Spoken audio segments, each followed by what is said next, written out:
Jordan Love is a different right conversation to me because I don't have the specifics of his contract right in front of me right now. $12.7 million. It's the last year of his deal. Yeah, He's had to get paid. They basically had to play a game with the fifth-year option and pay him out a little bit, but he is going to then get paid massive amounts. So for this year, on the $12 million or whatever, hell yeah, you love that number. Mm-hmm. But again, it becomes, okay, Matt LaFleur, Brian Gutekunst, you're going to bet all the way in on Jordan Love, what you've seen from him, which was very impressive season. last year. Yeah. Or would you rather start over with a talent like Caleb Williams? And, man, I don't know. That's tough because it also, in their cases, they drafted Jordan Love. Like, they clearly believe in them. Well, did you see what Mike Garafolo said in regards to Jordan Love's next contract? This was just, I think, the last day. So this is a really timely discussion. He expects it to enter the Joe Burrow range of like $55 million annually. Yeah. If I'm picking between Caleb Williams on a rookie contract or $55 million a year of Jordan Love, that's a pretty easy decision for me. That's why I think we got this right. I think this is the one spot in this ranking where it'll certainly ruffle some feathers, and well, I can't wait to see the hate tweets from Packer Nation later today. That'll be a lot of fun. Stay away, Packer fans. You take the contracts out of this, I probably have to go Jordan Love.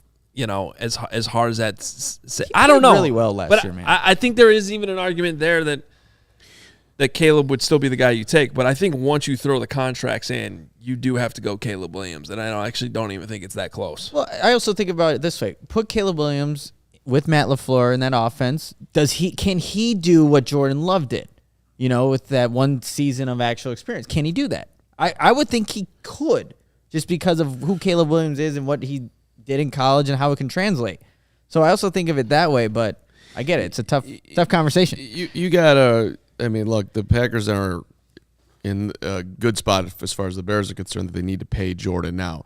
But if you talk about an apprenticeship, say what you want about Aaron Rodgers, but getting to sit behind that dude for 3 years that's a good point. and learn the game, and then you come in after processing all that, chomping at the bit, and then you throw for 4,159 yards with 32 touchdowns. That's why I think this comment from Ed, I don't want it to go off the screen yet, is correct. I can see a case for a neutral general manager taking Caleb over Love and Purdy, but I think for the GMs who drafted those guys, they're going to go to overvalue their own guy. That's just natural. Now, I do think there's a difference between those two in those two situations.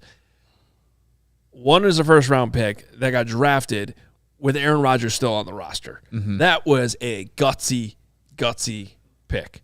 The other one was the luckiest pick maybe of all time with Brock Purdy being Mr. Relevant and somehow bailing them out of trading up for Trey Lance in what should have been an absolute disaster. And all the credit in the world for Brock Purdy.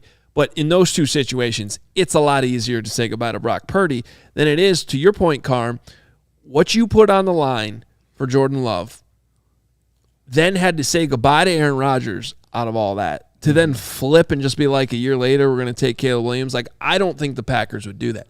I do think a neutral GM in this situation, where you don't have all that baggage or history with the guy, I think the rookie contract of Caleb Williams versus paying Jordan Love $55 million a year, I think you got to go Caleb.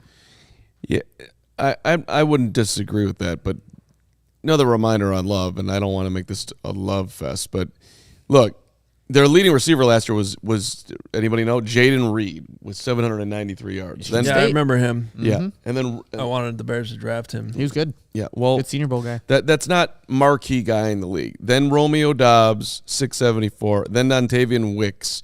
Christian Watson was on the field for 9 games last year. He had 28 catches at 422 yards. My point being, obviously, that he wasn't throwing to Justin Jefferson.